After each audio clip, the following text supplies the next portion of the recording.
Events: November 11th, 1939. Entry November 17th, 1939. N.L. Of all the pleasures in this surprisingly agreeable week in Paviak prison, I think the greatest was making the acquaintance of Berson. He likes to argue. That is fine. He is what political sophisticates call a backward man, disinterested in affairs, honest about his confusion. But he has good instincts. He is, above all, zestful. He is both strong and qualmish. He has a powerful physique, but he refused to kill a spider that walked up the wall of our cell one morning. Dr. Breithorn did the job, with some relish, I thought. I would call Berson a drifter. He lets life carry him along in its stream. He himself said that when we took him into the community building off the street the other day, he followed the crowd with a sensation of being dragged and buffeted by the wake of a vessel. He is a drifter, no doubt of it, and that may be why I have become curious about him. We have so many here who let themselves float along in whatever currents. In one way, Berson differs from your commonplace drifter. He is full of gusto, and to him everything is a skylark. He asks a million questions. He even discovered and exploited a certain entertaining quality in ugly little Spunt. Not that he is all piquancy. He has a moody temper. Events: November 4th, 1939. Entry December 3rd, 1939. From Simka Berson. Frau Berson has finally told me of the events of November 4th from her point of view. Poor girl, she had no idea what was happening. That day was the Bersons' 5th wedding anniversary.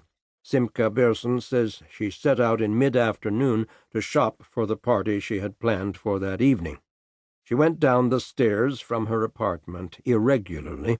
That is to say, she walked 2 or 3 steps, then somewhat sidewise trotted a few, pleased by the way her red skirt fanned brightly under her open coat, then more carefully took 2 at a time for a bit, with hard, clean blows of her high heels on the wood, and so on, mixing paces.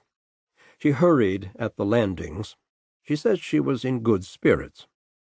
At the foot of the stairs she found Tomasz Kucharski, the Polish janitor for the apartment house, very recently stirred, she could see, into low-flickering activity by the telegraphic taps of her footsteps. He moved a broom without conviction across the floorboards of the entrance hall, gently fanning rather than cleaning them. He wore black trousers and an old green sweater, frayed open at the elbows, for bending's sake, as he would say. Simka, facing the brilliant opening out into the courtyard. "Isn't this sunlight fine?" Kucharski, breaking off his sweeping with a disgusted sigh, as if the abandonment were a considerable sacrifice, and looking up. "Be careful out there. Don't get a sunstroke." The gray-haired janitor smiled as if his heavy irony needed a signal. It was November and cold. "I'm waiting for the new family. I think these people are rather disorganized. They sent me a note to say they would arrive at 9 this morning, and what is it now? Have you a watch?" "A few minutes past 3. Simka observed to herself that old Tomasz had, as usual, found a way of asking the time. To the janitor, life seemed to be a series of impatient waits between sleeps. Kucharski. "I don't think they like moving to this section." Simka, lightly rejecting a statement that she now realizes might have stood some reflection. "I can't help it." Kucharski. "They'll have me carrying things upstairs all evening, I can see that." The janitor was started now. Simka moved toward the door and down the courtyard steps, half listening and half leaving. Tomasz prattled on and raised his voice as Simka walked away. "I hear a family from Praga is going to move in next week." Now Simka was stepping rapidly across the cobbled yard.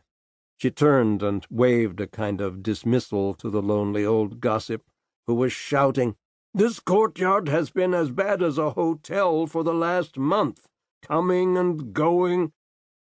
Poles going wholesale, Jews coming. Simca did not explore the thought. Walking rapidly along Siena Street, she says she gave herself up to the mood of sunlight.